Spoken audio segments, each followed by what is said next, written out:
شان فتوحات تھیں جو مسلمانوں کو حاصل ہوئی تھی۔ ان فتوحات کے سلسلے میں بھی ہم لوگ پڑھ رہے ہیں۔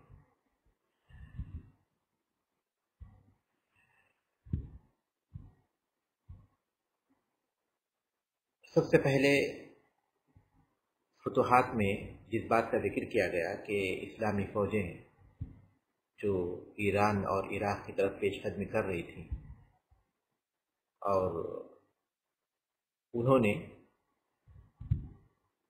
عظیم کامیابیاں حاصل کی اور آگے بڑھتے گئے۔ اس کے بعد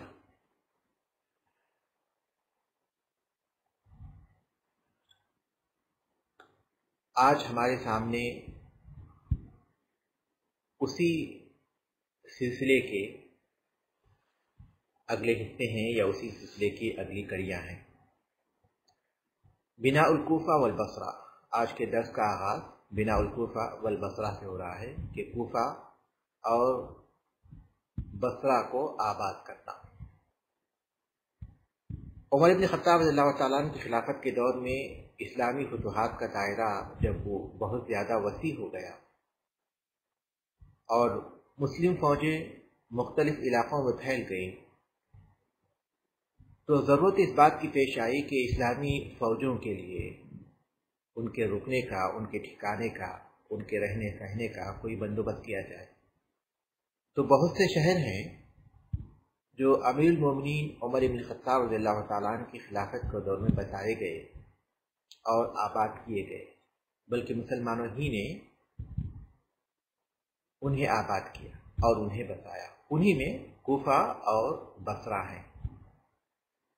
کوفہ کے معنی کہتے ہیں کہ پتھریلی اور ریتیلی زمین، اور اسی طرح بصرہ کے معنی بھی تقریباً ملتے جلتے ہیں، پتھریلی ریتیلی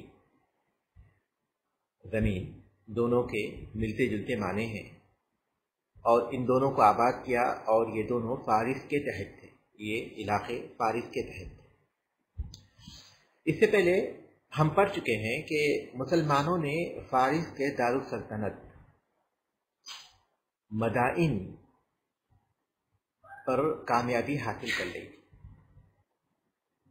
اور مسلمان وہاں رہنے لگے تھے، لیکن وہاں کی آب و ہوا مسلمانوں کو راس نہیں آئی۔ ان کے رنگ بدل گئے، بدن کمزور ہو گئے اور ان کو دیکھتے ہی اس کے آثار نظر آنے لگے تھے۔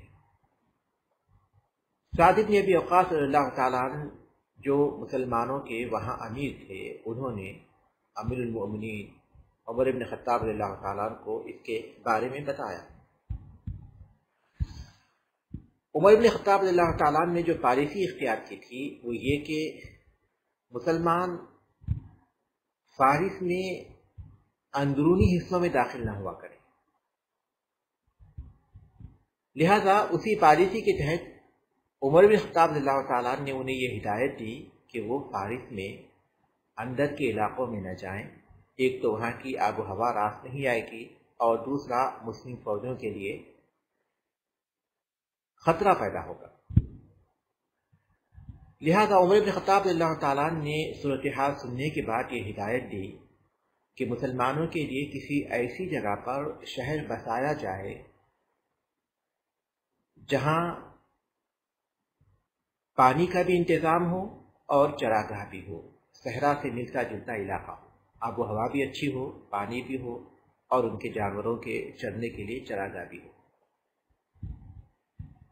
اس طرح کی جگہ تلاش کرنے کے لیے سعد بن ابی وقاص رضی اللہ تعالیٰ عنہ نے حذیفہ بن یمان اور سلمان فارسی رضی اللہ تعالیٰ عنہ کو بھیجا۔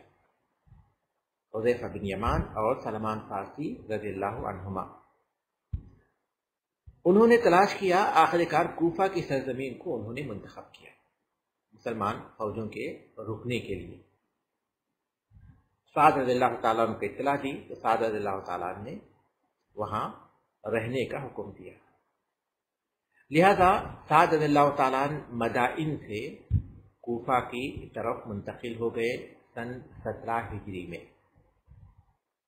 عمر ابن خطاب رضی اللہ تعالیٰ عنہ کی یہ خواہش تھی کہ مسلمان اس سرزمین میں خیمے بنا کر رہے، ایک تو سادگی رہے گی، عیش و عشرت سے دور رہیں گے اور نقل و حرکت میں بھی آسانی ہوگی۔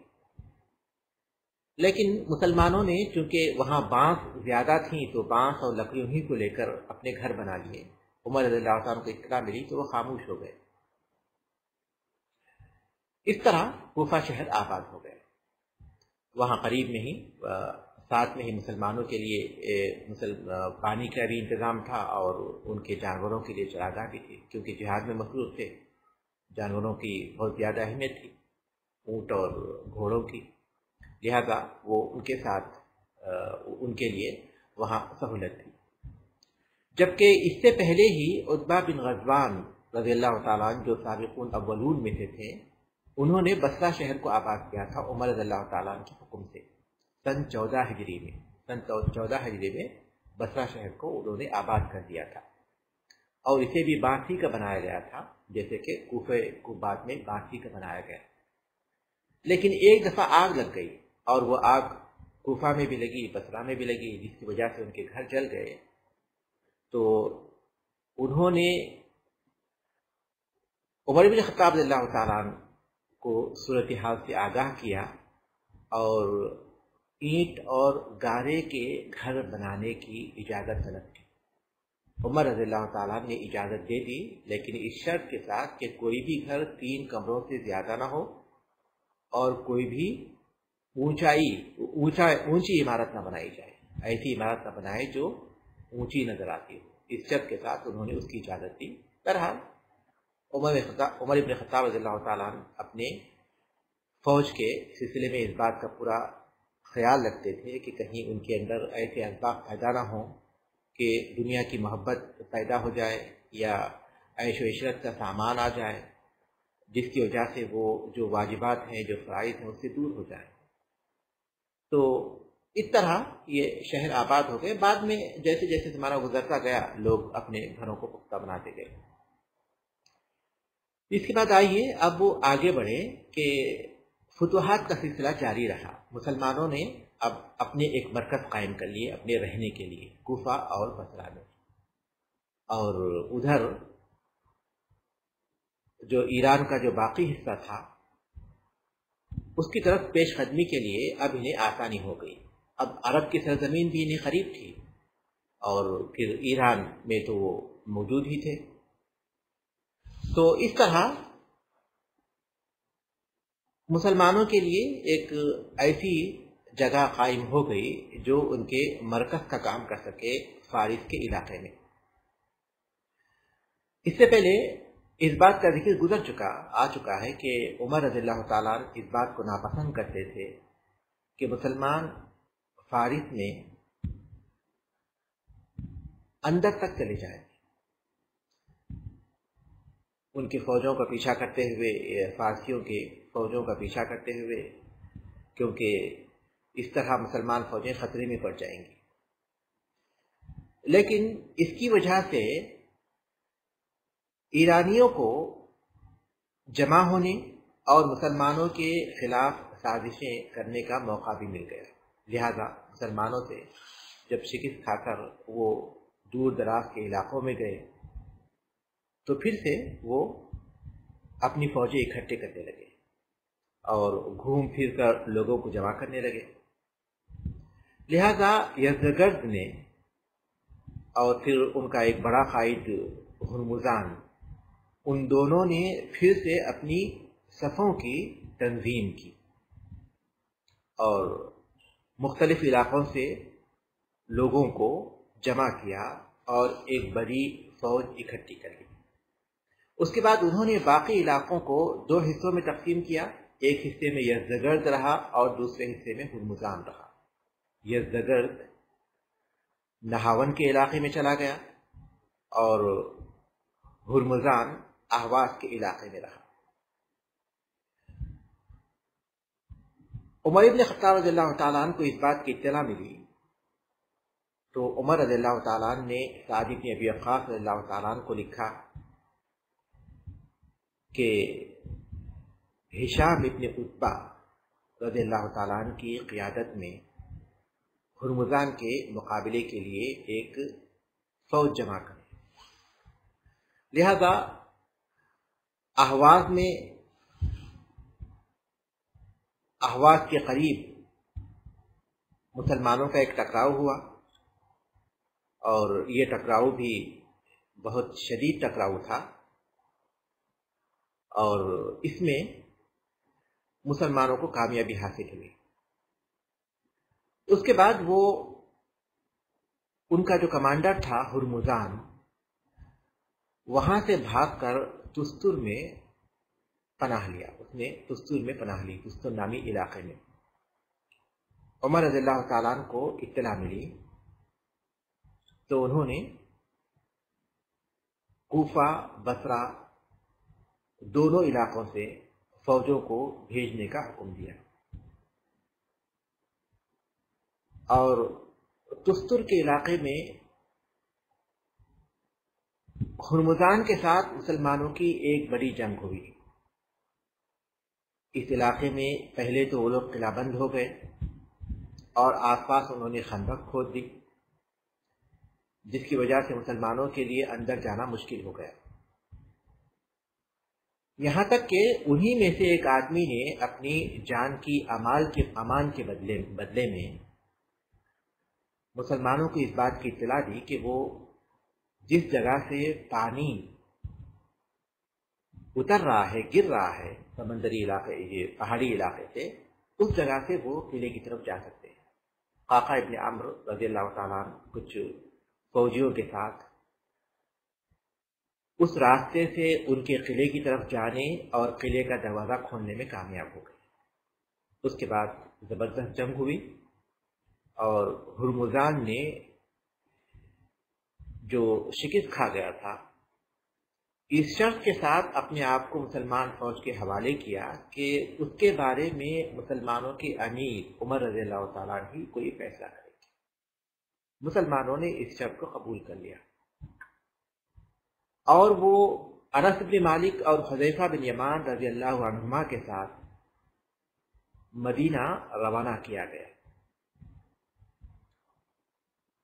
اس کے حیثیت کے اظہار ظاہر کرنے کے لیے، تاکہ واضح ہو جائے کہ یہ کس حیثیت کا تھا اور آج اس کی کیا حالت ہے، اس کو ظاہر کرنے کے لیے ان دونوں نے اسے اس کا جو شاہی لباس تھا وہ پہنا کر مدینے میں داخل ہوئے. ریشم کا لباس تھا جس میں ہیرے لگے ہوئے تھے، ہیرے جواہرات، اور تاج تھا جس میں یاقوت لگے ہوئے تھے.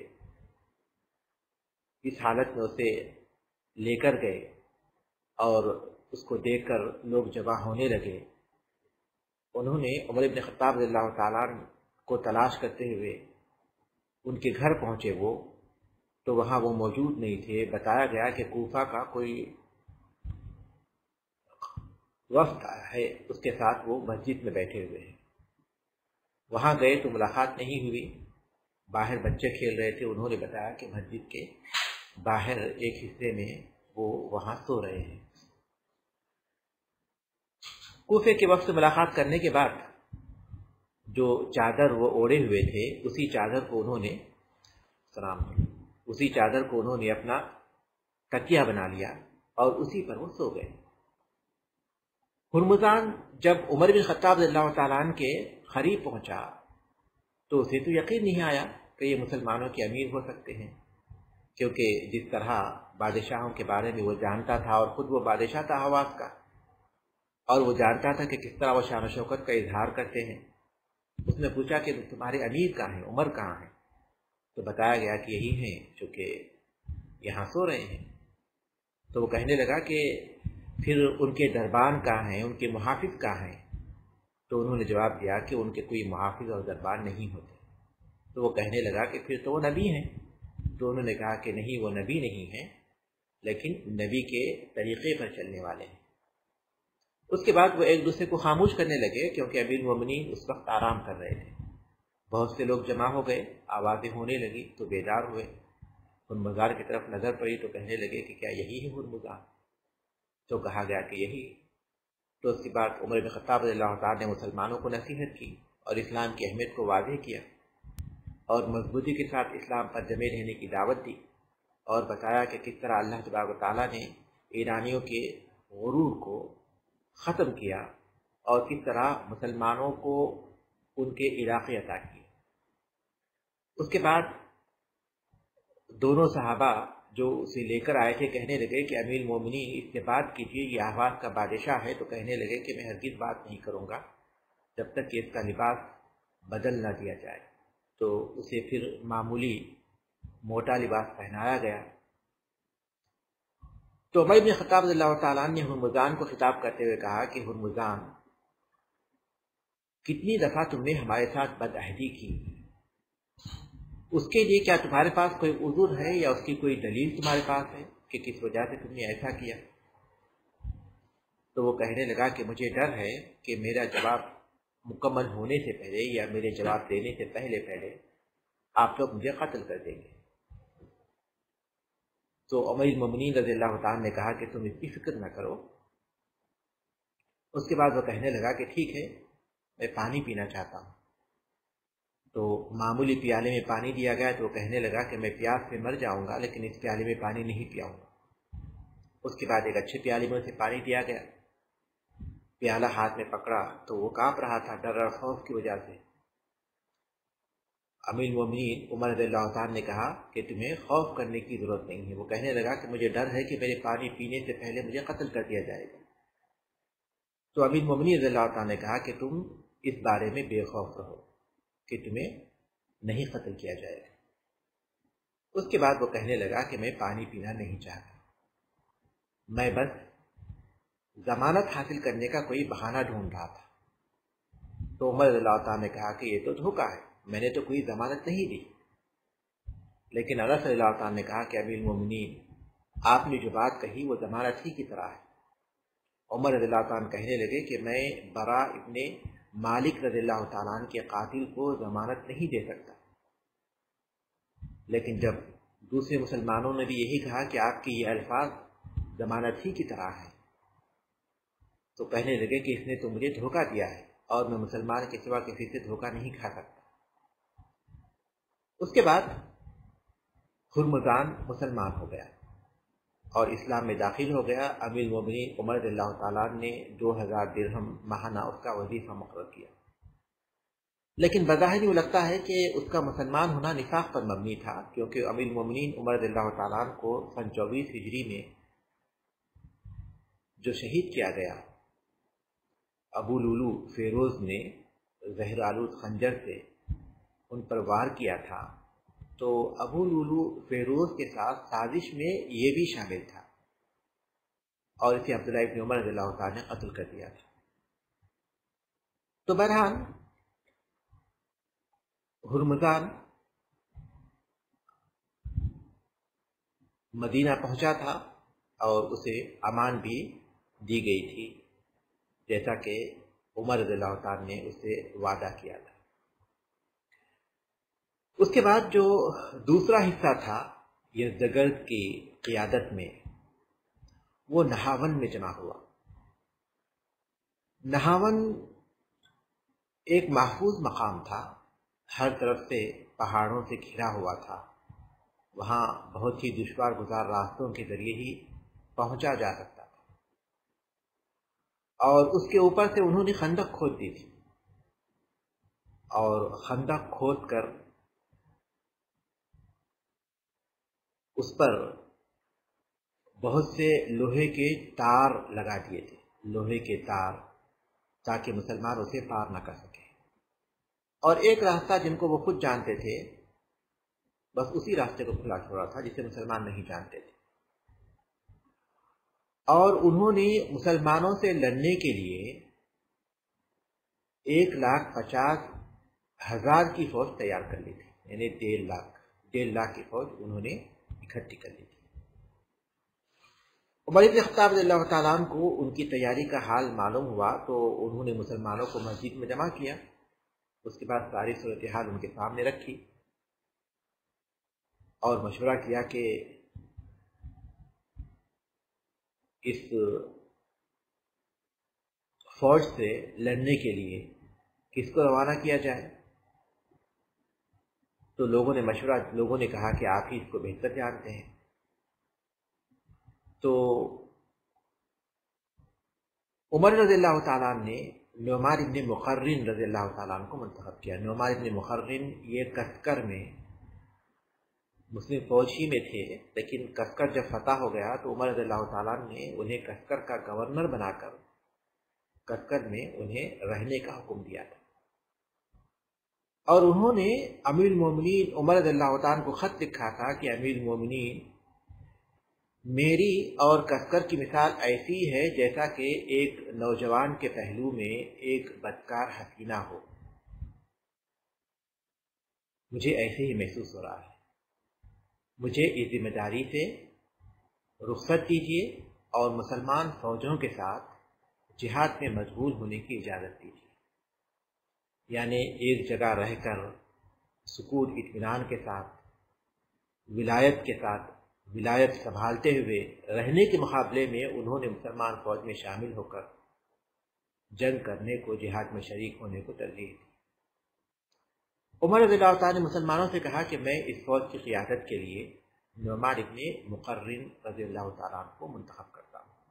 لہذا امیر المومنین رضی اللہ تعالیٰ نے نعمان بن مقرن کو خط بھیجا کہ نہاون میں یزدگرد کی قیادت میں جو فوج اکٹھا ہو رہی ہے وہاں تم پہنچ جاؤ، اور یہ فوج تمہاری عمارت میں رہے گی، تم اس کے امیر رہو گے۔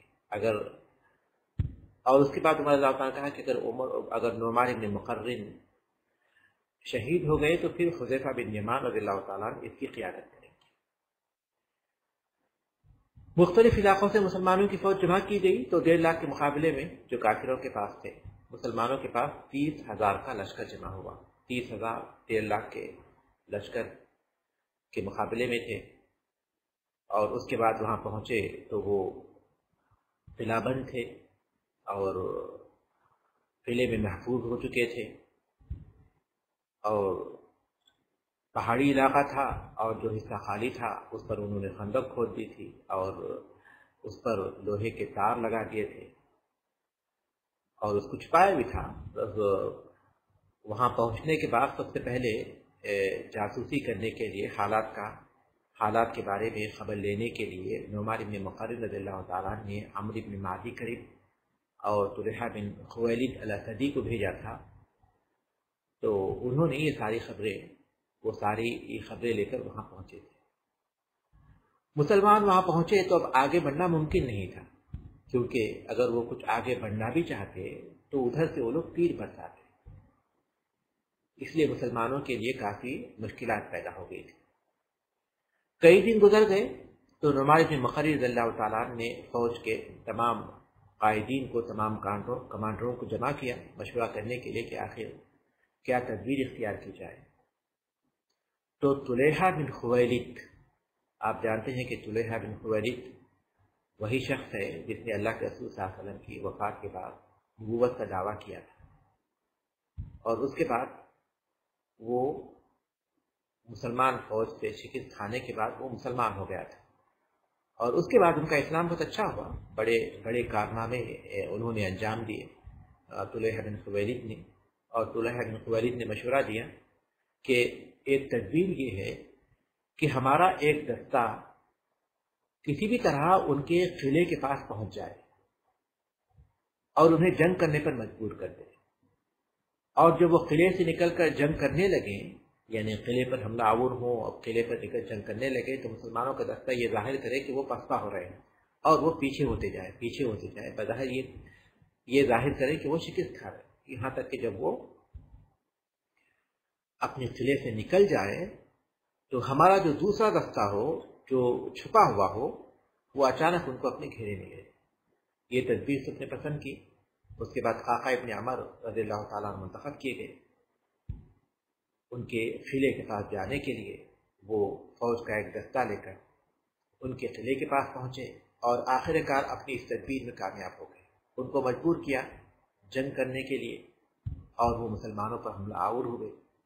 ادھر اپنے منصوبے کے مطابق یہ پیچھے ہٹتے گئے اور وہ یہ سمجھتے گئے کہ مسلمان شکست کھا رہے ہیں، ان پر دباؤ بڑھاتے گئے، یہاں تک کہ وہ بہت دور تک آ گئے تو مسلمان نعمان بن مقرن رضی اللہ تعالیٰ عنہ کی قیادت میں جو دوسرا فوجی دستہ چھپا ہوا تھا وہ اچانک ان پر حملہ آور ہوا. اس کے بعد ایک تیسرا فوجی دستہ بھی تھا، وہ بھی ان پر حملہ آور ہو گیا اور وہ ہر طرف سے مسلمانوں کے گھیرے میں آ گئے. اس کے بعد ایسی خونخوار خونریز جنگ ہوئی کہ جو خندق انہوں نے بنائی تھی اس کے تاروں میں آ کر اور اس میں گر کر بری طرح وہ لوگ قتل ہوئے. اور جنگ کے بعد دیکھا گیا تو ہر طرف لاشیں ہی لاشیں بکھری ہوئی تھیں اور یہ بہت ہی خونریز جنگ تھی. نعمان بن مقرن رضی اللہ تعالیٰ عنہ بھی جو فوج کے قائد تھے اس جنگ میں شہید ہوئے. اس کے بعد حذیفہ بن یمان رضی اللہ تعالیٰ عنہ نے اگرچہ کہ فوج کی قیادت سنبھال لی لیکن انہوں نے ان کی شہادت کا اعلان نہیں کیا تاکہ مسلمانوں کے نفسیات پر کوئی اثر نہ پڑے. یہاں تک کہ جب معرکہ ختم ہوا تب انہوں نے اس بات کی اطلاع دی. اس جنگ میں مسلمانوں کو عظیم کامیابی ملی اور یہ بہت بڑی جنگ تھی. اور اس جنگ کے بعد پھر کوئی بھی بڑی فوج اکٹھا کرنا ان کے لیے ممکن نہیں رہا. اس کے بعد پھر کبھی بھی ایسی منظم کوئی فوج وہ اکٹھا نہیں کر سکے پاری. ان کی کمر ٹوٹ گئی، ان کی کمر یہاں ٹوٹ گئی اور کوئی بھی منظم کوشش اس کے بعد کرنا ان کے لیے ممکن نہیں رہا. تتر بتر ہو گئے، بکھر گئے، ان کا ملک ٹوٹ کر بکھر گیا اور مسلمانوں نے قبضہ کر لیا. اس لیے معرکہ نہاون کو فتح الفتوح کہتے ہیں. یہ سن 21 ہجری میں واقع ہوا تھا. سن 21 ہجری میں واقع ہوا معرکہ نہاون. اس کو فتح الفتوح کہتے ہیں کیونکہ اس کے بعد پھر ایرانیوں کے لیے مسلمانوں کے خلاف کوئی بڑی فوج اکٹھا کرنے کا موقع فراہم نہیں ہوا. یزدگرد بچ کر بھاگ گیا، یہاں تک کہ ایک مقام سے دوسرے مقام بھاگتا رہا، یہاں تک کہ خود ایرانیوں نے مرو کے مقام پر اسے قتل کر دیا. لیکن امیر المومنین عثمان بن عفان رضی اللہ عنہ کی خلافت کے دور میں اس وقت تک وہ بھاگتا رہا اور ان کی خلافت کے دور میں اپنے ہی آدمیوں کے ہاتھوں ان کا بادشاہ مارا گیا. نہاون کی فتح جو سن 21 ہجری میں ہوئی تھی، اس کے بعد سن 22 ہجری میں عمر رضی اللہ تعالیٰ نے ایک ایسی تدبیر اختیار کی جسے اختیار کرنے سے اب تک وہ دور رہے تھے. احنف بن قیس رضی اللہ تعالیٰ نے عمر رضی اللہ تعالیٰ کو مشورہ دیا کہ فارس کے جو بچے کچے لوگ ہیں جو مختلف علاقوں میں پھیل گئے ہیں، ہمیں چاہیے کہ ہم ان کا پیچھا کریں تاکہ ان کا کام تمام کر دیں، ورنہ پھر وہ پھر سے کوئی فوج اکٹھی کر سکتے ہیں اور پھر سے اپنی طاقت کو جمع کر سکتے ہیں اور پھر سے مسلمانوں کے لیے مشکلات پیدا کر سکتے ہیں. اس لیے ان کا پیچھا کرتے ہوئے ان کو ہمیشہ کے لیے ختم کر دینا ضروری ہے تاکہ ان کا فتنہ پوری طرح ختم ہو جائے. عمر رضی اللہ تعالیٰ نے اس رائے کو پسند کیا اور اس کے لیے انہوں نے مسلمانوں کے 7 لشکر بنائے. 7 لشکر بنائے جو یہاں لکھے ہوئے ہیں. ایک لشکر خراسان بھیجا احنف بن قیس رضی اللہ عنہ کی قیادت میں، ایک سجستان بھیجا عاصم بن عمر رضی اللہ عنہ کی قیادت میں، ایک مکران بھیجا حکم ابن عمر التغلبی رضی اللہ عنہ کی قیادت میں، ایک کرمان بھیجا سہیل ابن عدی کی قیادت میں، اور ایک استخر بھیجا یہ عثمان ابن ابی العاص الثقفی رضی اللہ عنہ کی قیادت میں. اور اسی طرح دار بجدر یہ ساریہ بن زلیم کی قیادت میں، اور پھر اردشیر اور صابور یہ مشاج ابن مسعود رضی اللہ تعالیٰ عنہ کی قیادت میں. یہ مختلف علاقے تھے، یہ دستے مختلف علاقوں میں ایرانیوں کا پیچھا کرتے گئے، ایک جگہ سے دوسری جگہ تک ان کے پیچھے وہ جاتے رہے. یہ سن 22 ہجری کی بات ہے اور یہ پیچھا کرنا مسلمانوں کے لیے یقیناً کافی خطرناک ثابت ہوا کیونکہ یہ ان کا علاقہ تھا. اس علاقے کے راستوں سے وہ اچھی طرح واقف تھے، مسلمان اچھی طرح جانتے نہیں تھے، اس لیے مسلمانوں کو اس میں نقصان بھی بہت ہوا. مسلمانوں نے بہرحال بہت زیادہ قربانیاں دیں کیونکہ ان علاقوں میں داخل ہو کر جو ان کے تھے انہیں ختم کرنا کوئی معمولی بات تو نہیں تھی. وہ اچھی طرح واقف تھے کہ کہاں مسلمانوں کو گھیرا جا سکتا ہے. تو بہرحال مسلمانوں نے ان کا خاتمہ تو کر دیا لیکن ساتھ میں مسلمانوں نے بھی بہت زیادہ قربانیاں دیں، اور اس درمیان میں مسلمانوں کے جو دوسرے حصے تھے، خاص طور پر بصرہ اور کوفہ سے، وہاں سے مسلمانوں نے اس بات کا خیال رکھا کہ پھر سے کبھی جمع ہونے نہ پائیں، جگہ جگہ جہاں سے مدد مل سکتی ہے وہاں سے راستے روک دیے، اور اس طرح جو تھوڑے بہت لوگ بچے ہوئے تھے مسلمانوں کے مختلف قائدین نے اور مختلف جو لشکر بنائے گئے تھے انہوں نے پیچھا کرتے ہوئے ان کا خاتمہ کر دیا۔ تو اس طرح مجوسیت کہتے ہیں آگ کی پرستش کو کا جو ہے خاتمہ ہو گیا، اور وہاں اسلام کا لشکر جھنڈا لہرانے لگا، اور اسلامی فاتحین وہاں اسلام کا علم لہرانے میں کامیاب ہو گئے۔ یہاں ایران کی فتح مکمل ہو گئی، فارس کی فتح یہاں مکمل ہو گئی۔ اس میں جو بہت بڑی جنگ واقع ہوئی تھی قادسیہ، اور اس میں ان کو بری طرح شکست ہوئی تھی، پہلی دفعہ ان کو اتنی بڑی شکست ملی تھی اور اتنی بڑی فوج شکست کھائی تھی۔ اور آخری جو بڑی جنگ ہوئی تھی وہ نہاون تھی۔ دونوں جنگوں میں انہوں نے تقریباً 1.5 لاکھ کا لشکری جمع کیا تھا، اور مسلمانوں کی بھی تقریباً اتنے ہی افراد تھے، 30,000 کے لگ بھگ، اور دونوں میں اللہ تبارک تعالیٰ نے مسلمانوں کو کامیابی دی، اور اس کے بعد ہمیشہ کے لیے فارس مسلمانوں کے تحت ہو گیا۔ اس کے بعد پھر ہم فتوحات الشام میں داخل ہو جائیں گے، شام کی فتوحات، کیونکہ ہم جانتے ہیں کہ 2 بڑی سلطنتیں تھیں جو عرب کے پڑوس میں رہتی تھیں، اور اللہ تبارک تعالیٰ نے جب حکم دیا تھا کہ قرب جوار کے لوگوں تک اللہ تبارک تعالیٰ کی دعوت پھیلاؤ، تو اس میں مسلمان نکلے تھے۔ تو ایک سلطنت تو فارس کی تھی جہاں کے بادشاہ کو کسریٰ کہا جاتا تھا، اور دوسری روم کی تھی جہاں کے بادشاہ کو قیصر کہا جاتا تھا۔ تو مسلمان فوجیں دونوں طرف مصروف تھیں۔